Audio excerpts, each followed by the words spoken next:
दोस्तों आज हम एक्सप्लेन करने वाले हैं उस मूवी का नाम है ओल्ड फॉक्स। कहानी की शुरुआत होती है 1989 में, जहां पर हम देखते हैं कि ताइवान में काफी इंडस्ट्रियल रेवोल्यूशन हो रहा होता है। यहीं पर हम लियो नाम के 11 साल के एक लड़के को देखते हैं जो कि अभी अभी अपने स्कूल से लौटकर एक रेस्टोरेंट में आया था।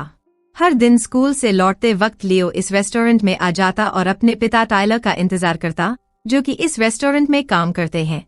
लियो की मां के गुजर जाने के बाद उसके पिता टाइलर ने लियो को संभाला है।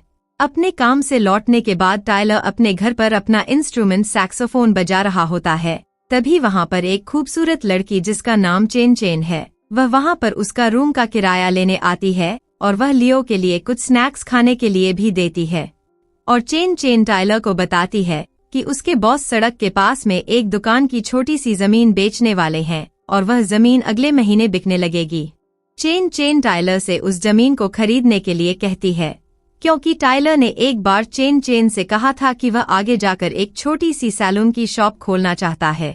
लेकिन बदकिस्मती से टाइलर के पास उस दुकान को खरीदने के लिए इतने पैसे नहीं होते।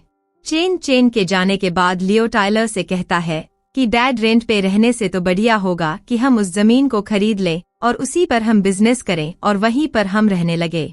टाइलर कहता है कि उसकी सैलरी इतनी ज्यादा नहीं है, लेकिन अगर वह 3 साल तक सेविंग्स करेंगे तो वह छोटी सी जमीन को खरीद सकते हैं। यह सुनकर लियो भी काफी खुश होता है, क्योंकि वह भी हमेशा से ही एक सैलून खोलना चाहता था, क्योंकि उसकी माँ का भी यही सपना था कि उनके पास अपना खुद का सैलून बिजनेस हो। अगले दिन हम देखते हैं कि जब लियो अपने स्कूल जाने के लिए निकलता है, तभी वहां पर 3 बच्चे आकर लियो के पिता का काफी मजाक उड़ाने लगते हैं। लियो उनके खिलाफ कुछ भी नहीं कह पाता और वहां से डर के भाग जाता है, क्योंकि वह साइज में काफी बड़े हैं। उसी रात को लियो अपने डैड के साथ अपनी आंट की वेडिंग को अटेंड करता है और इस इवेंट के खत्म होने के बाद टाइलर काफी ज्यादा उल्टियां करता है, क्योंकि उसने शादी में काफी ज्यादा पी ली होती है। उल्टी करने के बाद टाइलर लियो को बताता है कि आज वह अपनी बहन से तो दूर हो गया, लेकिन उसकी बहन ने उसे कुछ पैसे लोन दिए हैं और वो ठीक उतने ही पैसे हैं जिससे हम उस छोटी सी दुकान को खरीद सकते हैं और साथ ही उन पैसों से उस जमीन के ऊपर अपना छोटा सा बिजनेस भी खोल सकते हैं।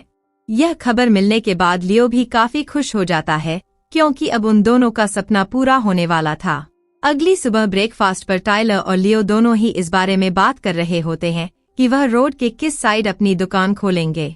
तब लियो कहता है कि हम इस बारे में चेन चेन से ही पूछेंगे।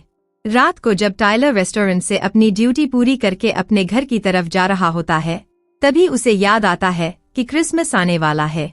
तो वह फिर लियो के लिए एक गिफ्ट देखने के लिए एक साइकिल शॉप पर जाता है, क्योंकि वह लियो को इस क्रिसमस पर एक साइकिल गिफ्ट करना चाहता है। लेकिन जब वह शॉप ओनर से बात करता है, तब उसे पता चलता है कि अब यहाँ की जमीनों की कीमत काफी ज्यादा बढ़ चुकी है और इस वजह से जो इस दुकान के मालिक हैं, इन दुकानों का किराया भी डबल कर दिया है। यह जानकर टाइलर को काफी बड़ा झटका लगता है और वह घर आकर न्यूज़पेपर में इस बारे में पढ़ता है। न्यूज़पेपर में पढ़कर वह बिल्कुल शॉक रह जाता है और अब उसमें इतनी हिम्मत नहीं होती कि वह लियो को यह बता सके कि अब फिर से उनके पास इतने पैसे नहीं हैं कि वह अपनी दुकान के लिए कोई जमीन खरीद सके। अगले दिन जब लियो स्कूल से बाहर आता है, तो वहीं पर वो बारिश से बचने के लिए साइड में जाकर खड़ा हो जाता है। अब तभी वहां पर एक लग्जरी कार में एक बूढ़ा आदमी लियो को देखता है और इस बूढ़े आदमी का नाम मिस्टर शे होता है। और मिस्टर शे यहाँ पर इस सिटी के सबसे ज्यादा इज्जतदार और अमीर आदमी होता है।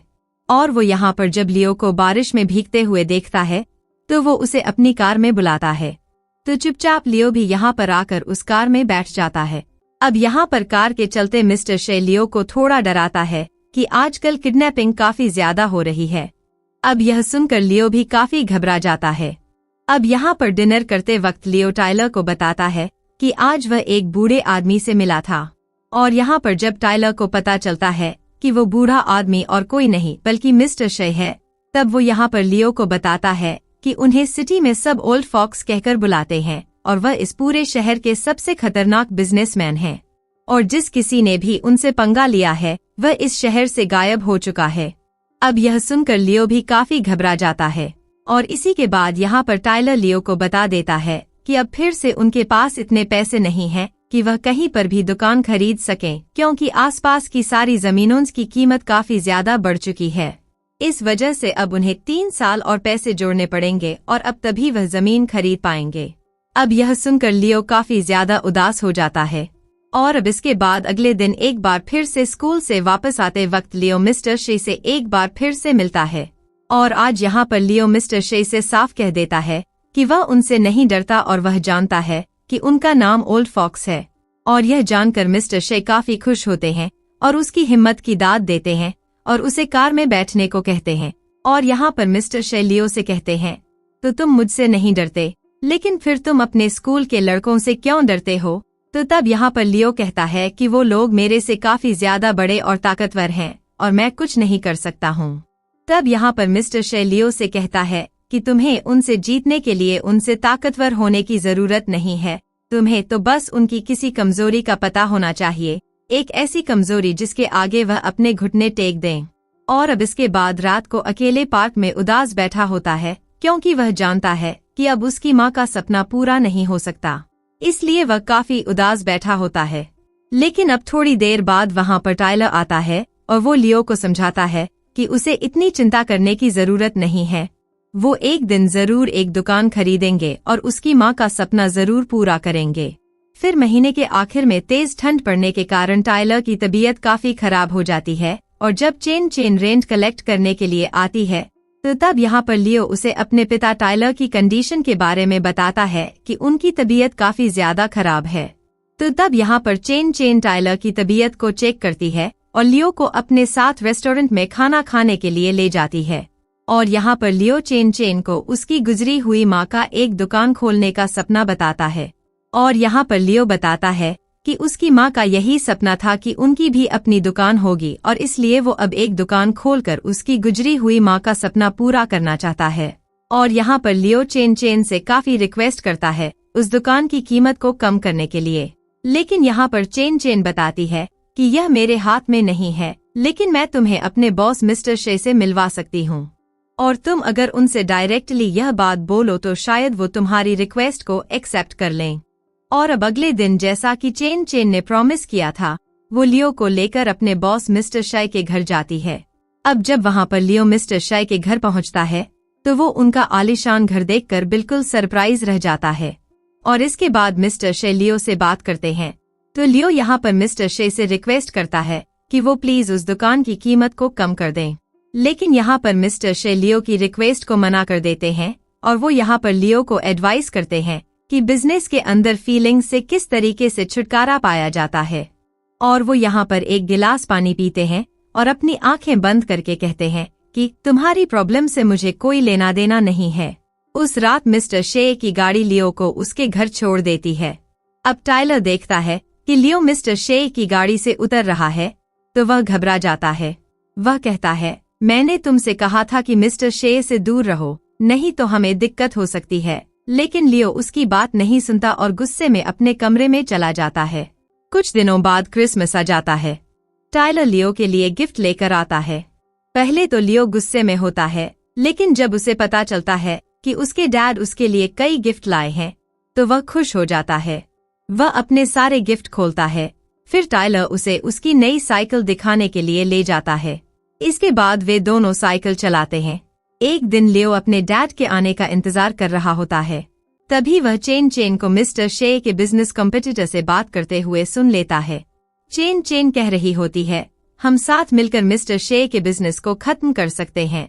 इसका मतलब था कि चेन अपने बॉस मिस्टर शे को धोखा देने वाली थी।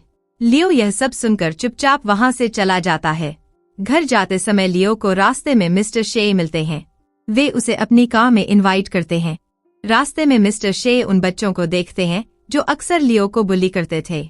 वे अपनी कार स्लो करके उनके पास से निकलते हैं। बच्चों के चेहरे पर डर देखकर लियो खुश हो जाता है और कहता है, मैं भी आपकी तरह बनना चाहता हूँ, जिसे सब इज्जत दे और जिससे सब डरें। मिस्टर शे हंसते हुए कहते हैं, ऐसा करने के लिए तुम्हें सिर्फ एक चीज करनी होगी, बहुत सारा मनी कमाना होगा। पैसे के आगे सब झुकते हैं। तभी लियो को चेन की बात याद आती है और वह मिस्टर शे को उसके धोखे के बारे में बता देता है। यह सुनकर मिस्टर शे को झटका लगता है। रात में मिस्टर शे चेन के घर जाते हैं और उसे बुरी तरह पीटते हैं। अगली रात जब टाइलर घर लौटता है तो देखता है कि चेन उसके घर के सामने खड़ी है। वह पूछता है, तुम इतनी रात को यहाँ क्या कर रही हो और तुम्हारे चेहरे पर चोट कैसे आई? चेन कुछ नहीं कहती तो टाइलर उसे अंदर बुला लेता है।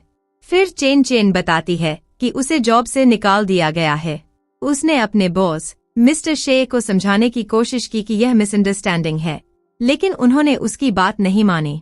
लियो यह सब सुन लेता है और उसे चेन के लिए गिल्ट महसूस होता है। अगले दिन टाइलर किचन में खाना बना रहा होता है, तभी लियो आता है और कहता है, डैड, मुझे पता चला कि जिस शॉप को हम खरीदने वाले थे उसके ओनर की मौत हो गई है। अगर हम चाहें तो उस जगह को हॉन्टेड घोषित कर सकते हैं, फिर कोई उसे नहीं खरीदेगा और उसकी कीमत कम हो जाएगी। यही सही मौका है। लेकिन टाइलर कहता है, हमें कभी किसी की मजबूरी का फायदा नहीं उठाना चाहिए।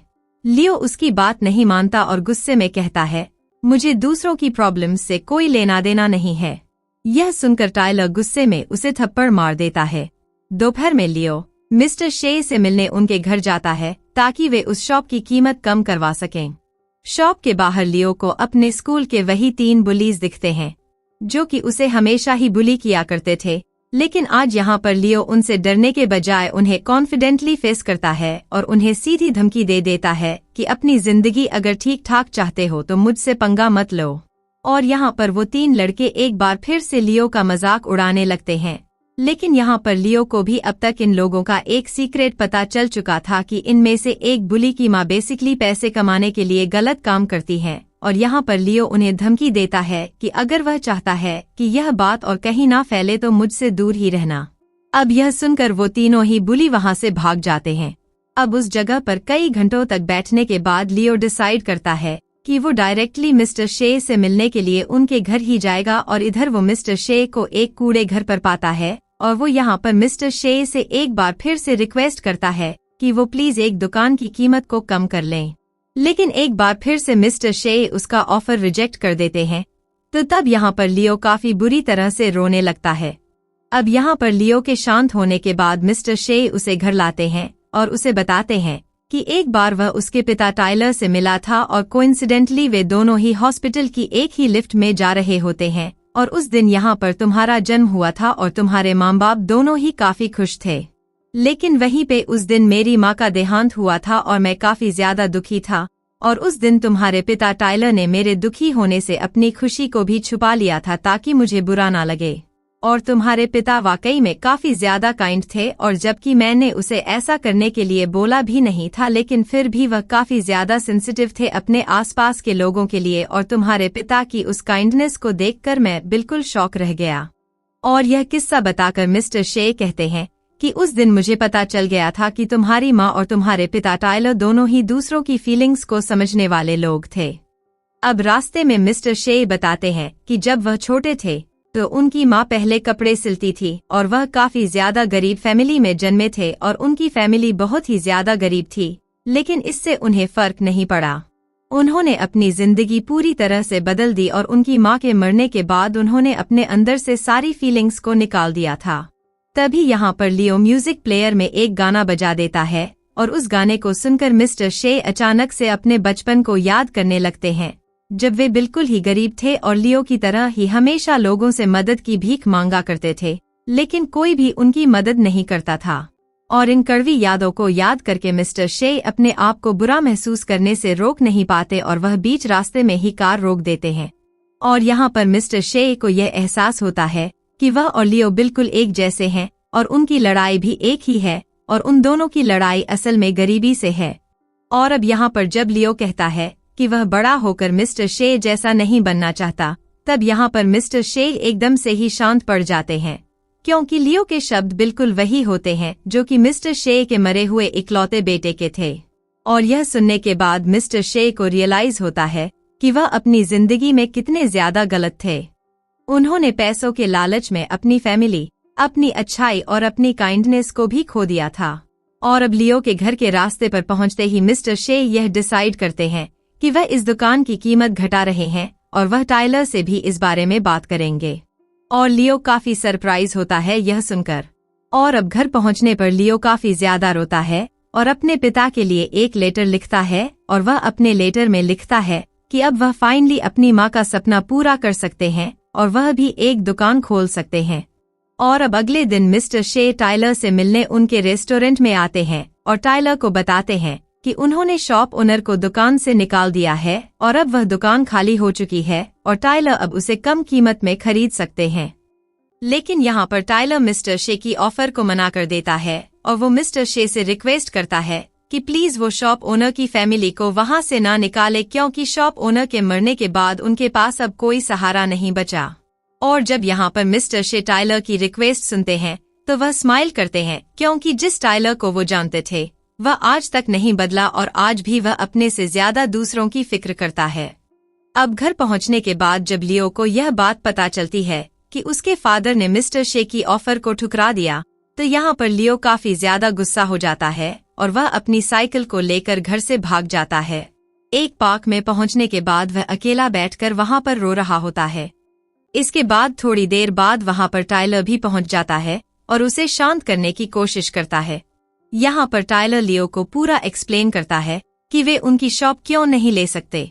अब अपने डैड की पूरी बात समझने के बाद लियो भी समझ जाता है कि उसके फादर ने यह डिसीजन क्यों लिया है और लियो भी यह फाइनली एक्सेप्ट कर लेता है कि उसके फादर का डिसीजन ही सही है। अब इसके बाद कई साल बीत जाते हैं और अब लियो काफी बड़ा हो चुका है और साथ ही में वह काफी ज्यादा सक्सेसफुल भी है। वह यहाँ पर एक प्रॉपर्टी ओनर बन चुका होता है, लेकिन वह और प्रॉपर्टी ओनर्स की तरह नहीं होता जो कि बड़े बड़े अमीर लोगों के लिए घर बनाते हैं। लेकिन यहाँ पर लियो का बिजनेस तो गरीब लोगों के लिए होता है, ताकि उन्हें भी घर मिल सके और वे भी अच्छी तरीके से जी सकें। अब यहाँ पर जब मीटिंग चल रही होती है तो लियो का कॉलीग बीच मीटिंग में यह प्रोटेस्ट करने लगता है कि हमेशा जब भी लियो अपने चीफ हाउस प्रोजेक्ट बनवाता है तो साथ ही में वह वहाँ पर एक फ्री स्कूल भी बनवा देता है, और अगर ऐसा ही चलता रहा तो हमारी कंपनी के प्रॉफिट्स तो काफी ज्यादा कम रह जाएंगे और इससे हमारे इन्वेस्टर्स काफी ज्यादा गुस्से में होंगे। अब यह सुनकर यहाँ पर लियो एक वाटर ग्लास उठाता है और उसकी एक सिप लेने के बाद कहता है कि इस प्रॉब्लम से मेरा कोई लेना देना नहीं है। और इसी के साथ यह कहानी यहीं पर खत्म हो जाती है।